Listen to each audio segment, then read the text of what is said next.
Welcome. Take a moment to get comfortable, wherever you are.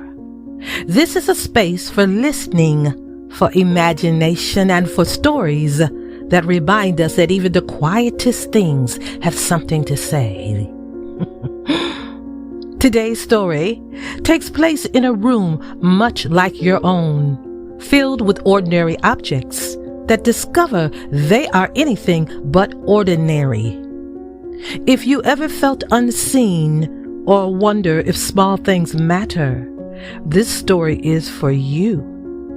Let's begin. The quiet room that learned to listen.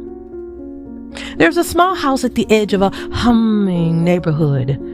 Nothing about it looks unusual until night arrives.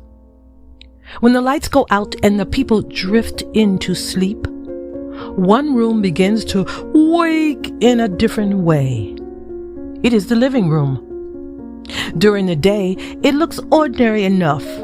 A couch, a lamp, a clock, a rug, and a bookshelf standing quietly against the wall.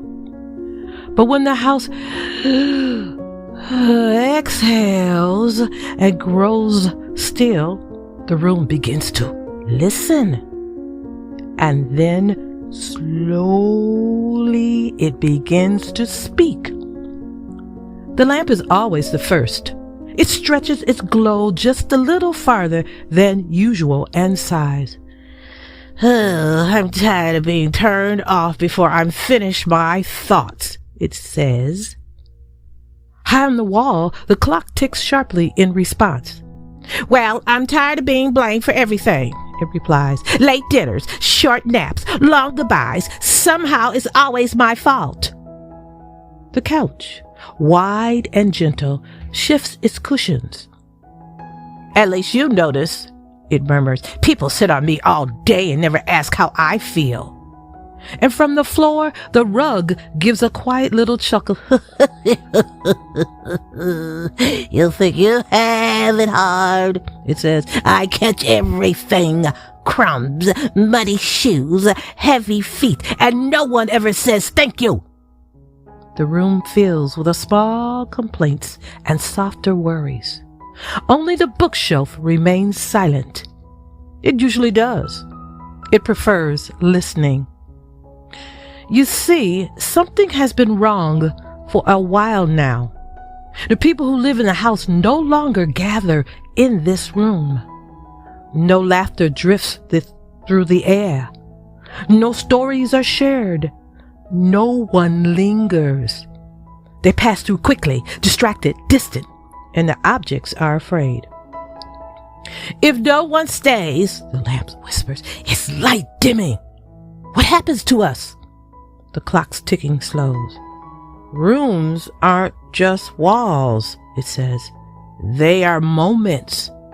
The couch sinks lower. I was made for togetherness. The rug falls quiet. Everyone speaks at once, remembering better days weren't about what might come next, until suddenly, thump! A book slips from the shelf and lands open on the rug. The room goes still. All eyes turn toward the bookshelf. Slowly, thoughtfully, the bookshelf speaks. I think, it says, we've forgotten why we're here. The objects grow quiet. We were never meant to be admired one by one, the bookshelf continues. We were meant to work together. The lamp leans forward. What do you mean? The bookshelf answers gently. We create a feeling, a welcome, a pause. But lately we've been too busy thinking about ourselves to notice what the room truly needs. The rug asks softly. And what does the room need? The bookshelf smiles in its own wooden way. It needs warmth. It needs patience. It needs an invitation. So that night, they make a quiet plan. The lamp softens its glow, warm and kind. The clock steadies its ticking, slow and calm. The couch puffs itself up, open and ready. The rug smooths itself out, prepared to receive every step without complaint. And the bookshelf lets one book rest slightly open, just enough. The next evening, someone pauses in the doorway. They don't know why. They only know the room feels different. They sit. Another joins them, then another. A story is read aloud. A laugh escapes. Time slows. The objects say nothing. They don't need to. They remember now. Being useful isn't about being seen. Being meaningful is about making space for others. And every night, when the house grows quiet once more, the room rests. Not as separate objects, but as a family of small, faithful things doing exactly what they were made to do. Wherever you are, there is a space for listening, for imagination, and for stories that remind us that even the quietest things have something to say. Tonight's story takes place in a room much like your own, filled with ordinary objects. And so, the room learned, as we sometimes must, that purpose isn't found in being noticed, but being in present. As you return to your evening, I invite you to notice the spaces around you, the rooms that hold your laughter, your rest, and your memories. Thank you for listening, for imagining, and for making space for story.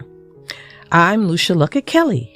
And this has been a story from Phantasy Staircase Education, where every step leads to wonder. Oh yes, and don't forget to subscribe, like, comment, share, and return back to this story. Until next time, listen closely.